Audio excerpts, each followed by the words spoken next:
بسم اللہ الرحمن الرحیم۔ السلام علیکم تحفہ جان۔ جیسے کہ آپ لوگوں کے علم میں ہے، کورونا وائرس ہم نے حکومت سندھ کو اور خاص طور پر وفاقی حکومت کو ہم نے یہ متنبع کیا تھا کہ آپ کی وجہ سے ہم نے اپنے تمام 13 رجب کے شعبان کی ظہور پرنور ولادت اور یہ تمام چیزیں ہم نے پاکستان کے صورتحال اس وبا کی وجہ سے ہم نے اس کو ہم نے نہیں منایا،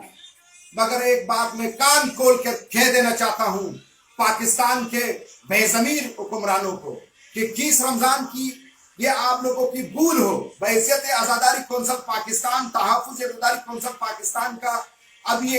ہنگامی اجلاس ہوا، ہنگامی اجلاس میں یہ فیصلہ ہوا، یہ صرف تحفظ عزاداری کونسل کا فیصلہ نہیں، تمام شیعہ تنظیموں کا فیصلہ ہے، ہر ایک عزادار کا فیصلہ ہے کہ 21 رمضان کی جلوس میں نکلے گی، ہر حالت میں نکلے گی، اور 21 رمضان کے حوالے سے جتنی بھی مولا علی علیہ السلام کی شہادت کے حوالے سے ہے مجالسیں بھی منعقد ہوگی۔ تمام بہانی اس بات پر غور رکھے کہ ہم نے ہر حالت میں یہ جلوسیں کرنی ہے، تمام عزادار متفق ہے، تمام ماتمی سنگتیں متفق ہے، ہم اس جلوس کو ضرور نکالیں گے اور 21 رمضان کے جلوس ہر حالت میں نکالیں گے۔ اگر تراویح ہو سکتی ہے جو کہ سنت بھی نہیں ہے، وہ تراویح ہو سکتی ہے، پوری پاکستان میں اس ٹائم آپ دیکھیں، پوری سندھ میں دیکھیں تراویح ہو رہی ہے، ہر جگہ تراویح ہو رہی ہے، اور یہ سوفیز کا خیال بھی نہیں رکھا جا رہا ہے۔ جب تراویح ہو سکتی ہے تو یہ محمد اور یہ کائنات، یہ پوری دنیا جو کائنات جو اللہ نے خلق کی ہے محمد و آل محمد کے لیے خلق کی ہے، کربلا سے پہلے جو شہید ہوئی ہے حسین کے بابا مولا علی علیہ السلام کی شہادت کی وجہ سے جلوس، ہم کسی کے کہنے پر یہ نہیں ہوگا کہ ہم یہ روکیں گے، یہ سندھ حکومت کی بھول ہے۔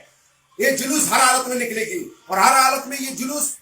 انشاءاللہ اپنے مترکہ جو ہے روٹ ہے اس سابقہ روٹ پہ چلے گی، اور یہ سندھ حکومت بھول جائے کہ ہم تعاون کریں گے اس معاملے میں۔ بالکل ہم تعاون نہیں کریں گے، یہ جلوس نکلیں گی کیونکہ یہ جلوس ہے اور یہ عزاداری اس بیماریوں کو دور کرنے والی ہے۔ باہر ملک کے لوگوں نے یہ ثابت کر دیا کہ عزاداری مظلوم کربلا جو شہادت ہوتی ہے اس سے کرونا دور ہوتی ہے۔ لہٰذا اگر تراویح ہو سکتی ہے، آپ دکانوں کے لیے یہ سوپی ہو سکتی ہے، تو عزاداری کے لیے اگر یہ سوپی بنا رہے ہیں تو ٹھیک ہے، اگر نہیں بنا رہے ہیں تو یہ عزادار اس بات پر ہم بالکل اس بات کی ہم مذمت کرتے ہیں جو سندھ حکومت نے نوٹیفیکیشن دی ہے۔ یہ بھولے آپ کی جو یہ عزاداری رکے گی، یہ بھولے 21 رمضان کا جلوس نہیں نکلے گا، اور انشاءاللہ ہر حالت میں نکلے گا یہ جلوس، اور انشاءاللہ یہ ہم نکال کے دکھائیں گے پوری دنیا میں اور پوری پاکستان میں۔ لبیک یا حسین، لبیک یا علی علیہ السلام۔